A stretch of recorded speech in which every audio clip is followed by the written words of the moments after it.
귀한 찬송 감사합니다.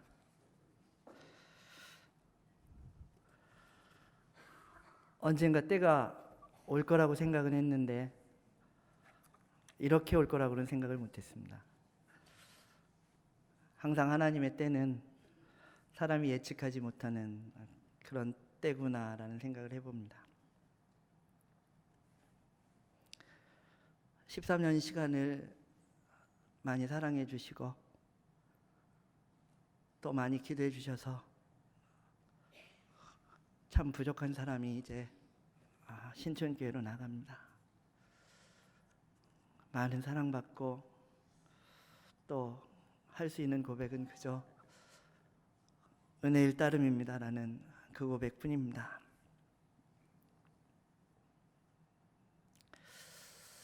어느 날에 이 페르시아 황제인 고레스 황제의 친구 중 그 황제가 한 친구에게는 금메달을 걸어주고 다른 한 친구에게는 키스를 해주었습니다. 그때 금메달을 받은 이 친구는 키스를 받은 사람을 무척이나 부러워했답니다.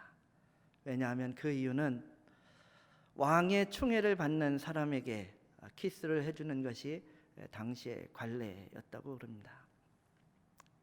돈을 벌고 출세를 하고 성공하고 명예를 얻는 것도 나쁠 것은 없습니다. 그러나 가장 중요한 것은 주님의 충애, 주님의 은혜를 입는 것입니다. 주님의 충애가 다른 말로 은혜이지요.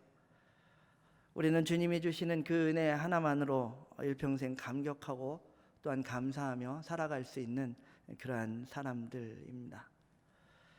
우리가 잘 아는 찬송 중에 나 같은 죄인 살리신 주 은혜 놀라워 이제껏 내가 산 것도 주님의 은혜라, 그렇지 않습니까? 날마다 우리들의 삶이 하나님의 은혜를 기억하고 감사하고 찬양할 수 있는 우리가 되기를 소망합니다. 오늘 사도행전 4장 32절로 37절의 말씀은 바로 은혜 받은 초대교회의 모습을 우리들에게 소개해 줍니다. 또한 그 모습은 이상적인 교회상이며 또한 이상적인 그리스도인의 삶의 모습을 우리들에게 알려주고 있습니다. 우리 연동교회 참으로 좋은 교회입니다. 제가 다음 주에 가면 우리 신촌교회 이러겠지요.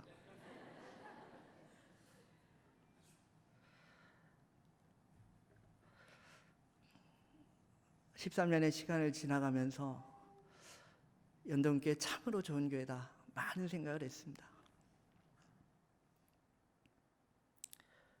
은혜 받은 초대교회 사람들은 한 마음 한 뜻이 된 교회였습니다. 우리 연동교회도 바로 그런 교회인 줄 압니다. 4장 32절에 보면 무리가 한 마음 한 뜻이 되어라고 기록하고 있습니다. 초대교회는 다양한 배경, 다양한 신분, 다양한 직업, 다양한 사상을 가진 사람들이 모여 있었음에도 불구하고 한 마음 한 뜻의 교회였습니다. 실제로 한 집에 사는 부부도 한 마음 한 뜻 되기가 어렵습니다. 우리나라의 경우도 근 20년 사이에 이혼율이 5배 이상이 증가했다고 합니다. 1970년 말에 3만 쌍이었던 것이 요즘에는 최소한 15만 쌍, 20만 쌍 가까이가 이혼을 한다고 합니다. 이혼의 사유는 많지요. 부정행위, 학대, 악에 찬 유기 등등. 어쨌든 이혼율은 매년 가속되고 증가되고 있습니다. 부부도 한 마음 한 뜻 되기 어렵다는 반증이기도 합니다. 그런데 초대교회는 무리가 한 마음과 한 뜻이 되었다라고 기록합니다. 한 마음과 한 뜻 된 그 이유가 무엇이겠습니까? 함께 은혜 받고 한 성령을 받았기 때문이었습니다. 성령의 은혜를 통해 거듭났고 주님 안에서 중생의 체험을 가지고 예전의 자아가 십자가 앞에서 죽음으로 새 생명을 소유하게 되고 새로운 가치관에 눈을 뜨게 되어서 동일한 마음, 동일한 생각을 소유할 수 있게 되어서 하나가 될 수가 있었던 것입니다. 우리가 잘 아는 갈라디아서 2장 20절 말씀에 보면 내가 그리스도와 함께 십자가에 못 박혔나니 그런즉 이제는 내가 산 것이 아니요 오직 내 안에 그리스도께서 사신 것이라 라고 고백하고 있고, 고린도후서 5장 17절에는 그런즉 누구든지 그리스도 안에 있으면 새로운 피조물이라 이전 것은 지나갔으니 보라 새 것이 되었도다 라고 말씀하고 있습니다. 초대교회 성도들이 한 마음 한 뜻이 될 수 있었던 것은 성도들이 구원의 비밀을 깨닫고 진정한 믿음을 소유했으며 또한 그들이 새로운 피조물로 거듭났기 때문에 가능하였던 일이다 라는 것입니다. 오늘날에도 하늘의 보화를 발견하고 천국의 비밀을 깨달은 그리스도 예수의 피를 나눈 사람들끼리 만나면 대화가 통합니다. 마음이 통합니다. 생각이 통합니다. 주님의 은혜와 사랑을 이야기할 때에 시간 가는 줄을 모릅니다. 그런데 믿지 않는 사람들과는 대화가 통하지 않습니다. 마음이 통하지 않고 생각이 통하지 않습니다. 같이 있어도 별 은혜가 되지 않고 시간이 지루하게 느껴집니다.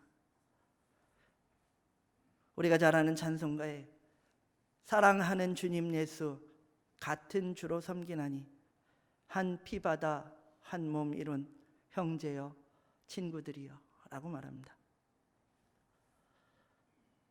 그리스도인은 서로 만나서 마음을 맞춰가며 사는 사이가 아닙니다. 서로의 마음을 확인하면서 기쁨을 나누는 관계입니다.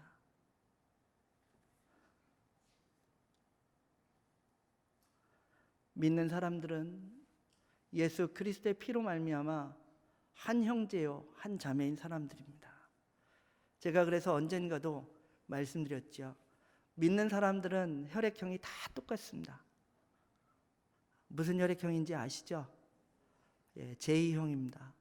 지저스형이라고요.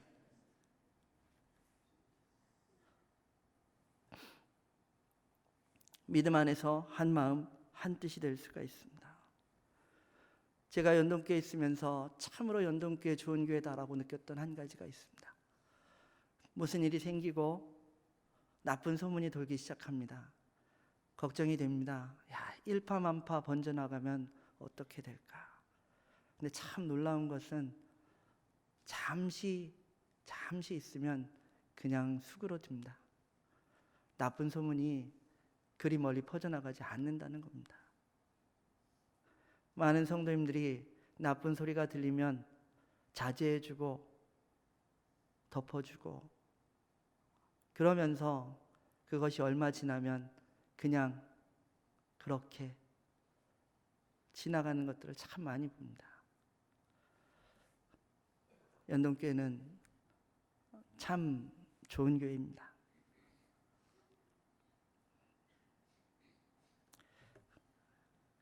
일본 사람들은 가다오카라는 사람을 중의원의 아버지라고 부릅니다. 그는 네 차례나 일본의 중의원 의장을 역임했던 사람입니다. 본래 불신자였고 미국에 가서 공부를 하던 어느 날 안개 낀 철길을 지나가다가 열차에 치여서 공중으로 튕겨 올랐습니다. 수십 미터를 날아가서 땅에 떨어졌는데 정신을 차려보니 모래밭이었습니다. 아무런 상처도 없이 그야말로 멀쩡하게 살아난 거지요. 그날 거기서 그는 하나님을 만났습니다. 누가 나를 모래밭에 던져서 살게 했을까라는 것을 한참 고민을 하다가 그가 내린 결론이 바로 하나님이라는 사실을 깨닫게 된 것입니다. 자기 발로 찾아가 교회를 찾아가서 예수를 믿기 시작했고 유학 후에 일본으로 돌아가서 정치에 투신하며 중의원 의장을 4번씩 역임하게 됩니다. 무슨 일이 있어도 주일이면 교회에 나가 예배를 드렸고 문간에 서서 들어오는 교인들을 맞이하였고 그리고 그 신발을 정리하는 일을 도맡아 했습니다. 매월 말이면 자신이 직접 자신의 담임 목사인 아오키 목사님께 드리는 생활비를 봉투에 담아서 리본을 메어 찾아와가지고 무릎을 꿇고 드렸다고 합니다. 은혜 받은 증거인 것이죠. 산산조각난 부부가 하나가 되려면 은혜를 받아야 합니다. 회사가 잘 되려면 사장도 사원도 은혜를 받으면 됩니다. 장사가 잘 되려면 은혜 받아야 합니다. 교회가 잘 되려면 목사님도 성도들도 함께 은혜 받아야 합니다. 아니, 은혜 받은 자임을 알아야 합니다. 한 마음 한 뜻이 되는 것은 은혜 받고 예수의 마음으로 변화될 때 가능해지는 것입니다. 또한 초대교회는 은혜 받고 나누는 삶을 사는 교회가 되었습니다. 오늘 32절에 보면 모든 물건을 서로 통용하고 제 재물을 조금이라도 제 것이라 하는 이가 하나도 없더라 라고 말씀하고 있습니다. 본문은 사실은 공산주의자들이 제일로 좋아하는 그러한 말씀 구절입니다. 그들의 근본 이념이라고도 할 수 있는 구절이죠. 모두가 똑같이 잘 사는 나라, 또한 신앙 공동체에 들어오기 위해서는 자신의 재산을 정리해야 한다고 이해하거나 설명하는 그것이 아닙니다. 많은 이단들과 그러한 공동체들의 특징이 오늘 본문의 말씀을 선포하면서 성도들에게 자신의 모든 재산을 정리하여 교회의 공동체에 바쳐라 이렇게 이야기를 하죠. 그러나 본문의 말씀은 그와 같은 것을 말씀하는 것이 아니라 성령의 충만함을 받은 성도들이 하나님의 은혜와 사랑에 그 능력에 감사하여 극히 자발적이고 자유스러운 분위기 속에 자신의 재산을 헌물한 것이죠. 철저하게 은혜 받은 사람의 모습을 보여주고 있는 것입니다. 은혜를 받을 때 나누는 삶이 가능해집니다. 헛된 욕심이 사라집니다.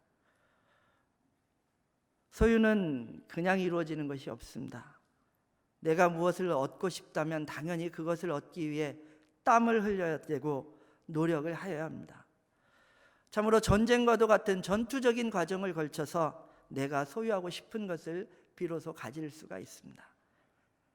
그러나 우리들의 복과 은혜와 능력의 힘은 나에게서 나타나는 것이 아닙니다. 아무리 내가 무엇을 소유하고 싶어도 우리 뜻대로 되지 않을 때가 얼마나 많습니까? 우리들의 복과 은혜와 능력은 오로지 하나님의 은혜로서만 이루어지는 것이다 라는 것입니다. 고린도후서 9장 8절의 말씀을 보면 하나님이 능히 모든 은혜를 너희에게 넘치게 하시나니 이는 너희로 모든 일에 항상 모든 것이 넉넉하여 모든 착한 일을 넘치게 하려 하심이라 라고 기록하고 있습니다. 여기 넘치는 은혜를 받은 사람의 할 일이 기록되어 있습니다. 넘치는 은혜를 받은 사람들은 넘치도록 주의 일을, 선한 일을 행하여야 합니다. 받은 만큼 나누어야 합니다. 은혜를 받을 때 오는 복이 있습니다. 강하게 됩니다. 디모데후서 2장 1절에 네가 그리스도 예수 안에 있는 은혜 속에서 강하고 라고 기록하고 있습니다. 그 뜻은 은혜를 받은 사람과 나누는 사람과 은혜 안에 사는 사람은 강하게 된다라는 것입니다. 두 번째로 성장하게 됩니다. 베드로후서 3장 18절의 말씀에 보면 오직 우리 주 곧 구주 예수 그리스도의 은혜와 저를 아는 지식에서 자라가라 라고 말씀합니다. 은혜를 받은 사람은 그 믿음과 지식이 자라갑니다. 은혜를 받아야 교회도 성장하고 은혜를 받아야 회사도 기업도 직장도 자라게 됩니다. 또한 은혜를 받을 때 더욱 풍성해집니다. 나누면 작아지고 줄어든다는 것은 세상 경제의 원리입니다. 나눌수록 커지고 많아진다고 믿는 것은 하나님의 경제의 원리입니다. 오늘 초대교회 성도들은 은혜 받고 또한 예수 그리스도의 부활을 증거하는 교회였습니다. 오늘 33절 보면 사도들이 큰 권능으로 주 예수의 부활을 증거하니 무리가 큰 은혜를 얻어라고 말씀하고 있습니다. 미국의 42대 대통령이었던 조지 부시가 어느 날 워싱턴 교회에 있는 초등학교를 방문하게 되었습니다. 앤소니 핸더슨이라는 8살 난 어린이가 이 대통령에게 물었습니다. 할아버지, 진짜 대통령 맞아요? 너는 나를 가짜라고 생각하니? 진짜 대통령이라는 증거가 없잖아요. 그러자 부시는 텍사스주가 발행한 운전면허증을 보여주면서 자, 봐. 여기 내 이름이 있지 않니? 이 면허증에는 직업이 써 있지 않은데요. 그래서 이번에 부씨는 자기 신용카드를 꺼내어 보여주고 손자와 함께 야구하며 찍은 사진을 보여주었습니다. 그리고 대통령 친필 사인이 들어있는 명함을 보여주고서야 그 곤혹스러운 질문을 벗어날 수 있었다라고 합니다. 이 기사는 실제로 1991년 3월 27일 동아일보에 게재된 사건이었습니다.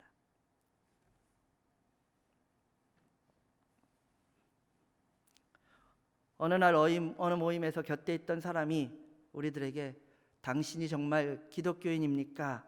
라고 묻는다면 우리가 무엇으로 어떻게 내가 기독교인이라는 것을 증명할 수 있겠습니까? 나는 교회 출석 잘하고 있다. 나는 헌금 잘하고 있어. 나는 집사야. 나는 목사야. 나는 장로야. 나는 전도를 하고 있어. 나는 봉사도 하고 있어. 그래서 나는 기독교인이고 이것이 증거다라고 말할 수 있을까요? 아닙니다. 그러한 것들은 내가 교회를 다니는 사람이라는 증거는 될 수는 있으나 그리스도인이라고 하는 증거는 아닙니다. 그리스도인이라는 증거가 무엇입니까? 그것은 예수 그리스도를 증거하는 것입니다. 내가 누구다라는 것을 증거하는 것이 아니라 예수 그리스도가 누구신가라는 것을 증거하는 것이 그리스도인인 것입니다. 주후 347년경 콘스탄티노플의 주교였던 요한 크리소스톰이 이런 일이 있었습니다. 로마 박해자들에게 붙잡혀 신문을 받게 되었습니다. 황제가 그를 직접 신문하였습니다. 내가 만일 예수를 배반하지 않으면 멀리 귀양을 보내겠다. 이 세상은 어디나 아버지의 집이니 어디 간들 나에게 무슨 상관이 있겠소. 그렇다면 나는 너를 죽여버리겠다. 나의 생명은 예수 안에 있으니 폐하가 능히 죽이지 못할 것이요. 그렇다면 나는 너의 재산을 다 빼앗아 버리겠다. 내 재산은 하늘에 있으니 아마 황제께서 빼앗기 어려울 것이요. 나는 너희 친구들로부터 너를 떼어놓겠다. 내 친구는 폐하가 떼어놓을 수 없는 한 분뿐이요. 그분에게서 폐하가 나를 떼어놓을 수는 없을 것이요. 그분은 예수 그리스도시요. 하는 수 없이 황제는 그를 내보냈다라고 합니다. 바로 이것이 우리가 그리스도인이라는 증거입니다. 교회를 얼마 다녔고 교회에서 어떤 직분을 맡았고 봉사를 얼마나 했고 하는 것이 기독교인이 내세울 자랑거리는 아닙니다. 예수는 나의 구주이시고 나는 그분을 믿는 사람이다. 나는 그분을 믿음으로 구원받았다. 너도 예수를 믿어야 산다라고 말하는 그 사람이 그리스도인인 것입니다. 은혜를 왜 받아야 합니까? 왜 성령 받아야 합니까? 왜 권능을 받아야 합니까? 초대교회 성도들은 큰 은혜를 받고 난 후에 큰 소리로 예수 그리스도의 부활을 증거하였다라고 기록하고 있습니다. 초대교회 성도들은 성령 받고 예수님의 부활을 전파하였습니다. 음식을 먹기 위해 음식을 먹는 것을 뭐라고 그러죠? 식도락이라고 그럽니다. 식도락. 그러나 힘을 얻기 위해 음식을 먹고 일하기 위해 음식을 먹는 것은 바람직한 일이죠. 마찬가지로 은혜를 음미하기 위해서 은혜를 받는 것은 영적인 사치입니다. 우리가 은혜 받는 이유는 예수 그리스도의 부활을 증거하기 위함입니다. 우리나라의 종교 분포를 보면 기독교 20%, 불교 25%, 유교, 무종교, 천주교 이렇게 되어 있습니다. 이 불교에는 생전 절에 한 번도 안 가본 사람까지도 포함해서 참 재미있는 것은 여러분 우리나라에 무당조합이라는 게 있는 거 모르시죠? 예. 이 무당조합에 연회비를 내는 무당만도 5만여 명이 됩니다. 그리고 소위 유형문화재라고 해서 국가 돈으로 관리하고 지원하는 것 가운데 80%가 불교의 사찰입니다. 지금 우리 사회는 방향도 없이 추락하고 있습니다. 배륜도 사치도 무법도 사고도 부끄럽지만 세계 제일이라고 그럽니다. 세계대학의 서울대학의 윤희엄 교수는 절대 가치를 이 민족과 사회 앞에 제시할 사회적 실체가 무엇인가라는 물음에 대해서 정치권도 대학도 무당도 그리고 종교도 아니다. 그것은 바로 기독교이다라고 대답을 하였습니다. 그 이유는 기독교만이 유일신관을 가지고 있기 때문이다라는 겁니다. 타 신앙이나 잡신앙을 가진 종교는 유일한 가치나 진리를 제시할 수가 없습니다. 기독교는 예수 그리스도의 부활 생명을 믿습니다. 부활이 뭡니까? 다시 산다. 죽어도 다시 산다. 죽음이 끝이 아니다. 희망이 있다라는 것입니다. 희망의 종교라야 희망을 줄 수 있고 생명의 종교라야 생명을 줄 수 있고 부활의 종교라야 부활을 줄 수가 있는 것입니다. 은혜를 받은 사람들은 예수 그리스도의 부활을 선포해야 합니다. 우리가 잘 아는 옛 소련은 70년 동안이나 예수 그리스도를 총칼로 막았습니다. 그러나 총과 칼은 무너졌고 예수 그리스도는 여전히 증거되고 있습니다. 불교권도 회교권도 예수 그리스도를 막기 위해 온갖 노력을 다하고 있지만 그러면 그럴수록 더욱더 예수 그리스도는 좀 더 깊이 좀 더 널리 증거될 것입니다. 주님은 말씀하십니다. 너희가 사람 앞에서 나를 부인하면 나도 하늘에 계신 내 아버지 앞에서 너를 부인할 것이요 너희가 사람 앞에서 나를 시인하면 나도 하늘에 계신 내 아버지 앞에서 너희를 시인하리라. 이 말씀은 참으로 감격스럽기도 하고 한편으로는 두렵고 떨리기도 하는 말씀입니다. 내가 날마다 하루하루 삶 속에서 예수 그리스도를 부인한다면 주님 역시 나를 부인하신다는 것입니다. 그러나 시인하면 주님도 또한 시인해 주신다는 것이죠. 우리 모두는 은혜로 사는 사람들입니다. 은혜 받은 사람들입니다. 은혜 받은 사람들이 함께 모여있는 우리 연동교회는 은혜로운 교회입니다.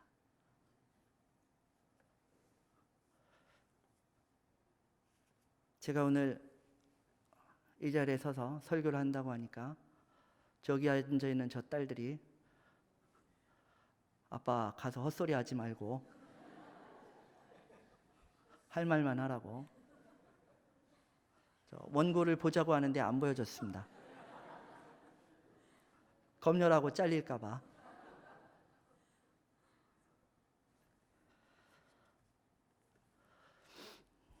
참으로 모든 것이 은혜입니다.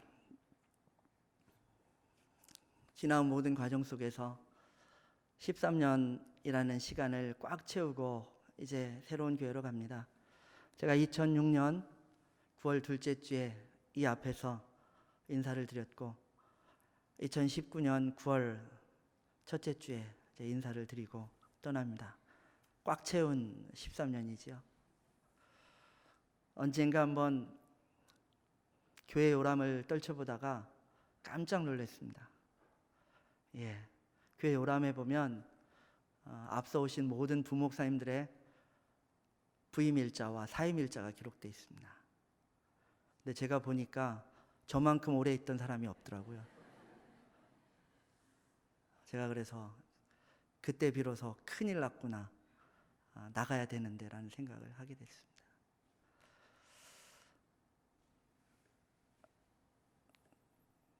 많은 분들이 기도해 주시고 참으로 우리 권사님, 집사님 또 많은 분들의 기도로 나아갑니다. 돌아보며 고백할 수 있는 것은 은혜일 뿐입니다 라는 그 고백입니다. 은혜 받고 살고 그 은혜로 삽니다. 또한 함께 은혜 받는 그리고 함께 은혜 받았던 우리 연동교회 성도입니다. 모쪼록 이 자리에서 이렇게 설교는 이것이 마지막이지만 우리 연동교회가 은혜로 사는 사람들 때문에 은혜로운 교회, 그리고 그 은혜를 기억하고 전하는 성도들 때문에 그 은혜로 부흥하는 교회 되기를 소망합니다.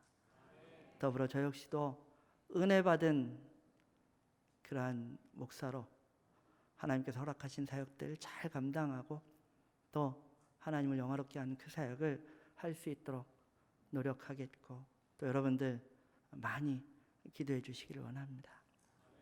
기도하겠습니다.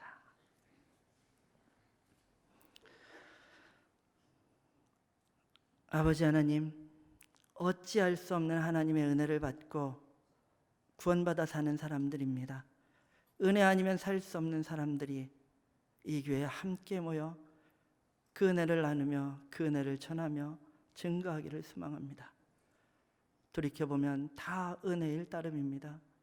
연동교회, 참으로 좋은 교회, 이 교회가 언제나 그 은혜가 넘치는 교회가 되게 하시고, 그 은혜를 인하여 응왕하고 부응하는 교회가 되게 하시고, 그 은혜를 인하여 하나 되는 교회, 하나님 정령 기뻐하시는 아름다운 교회 되게 하여 주시옵소서.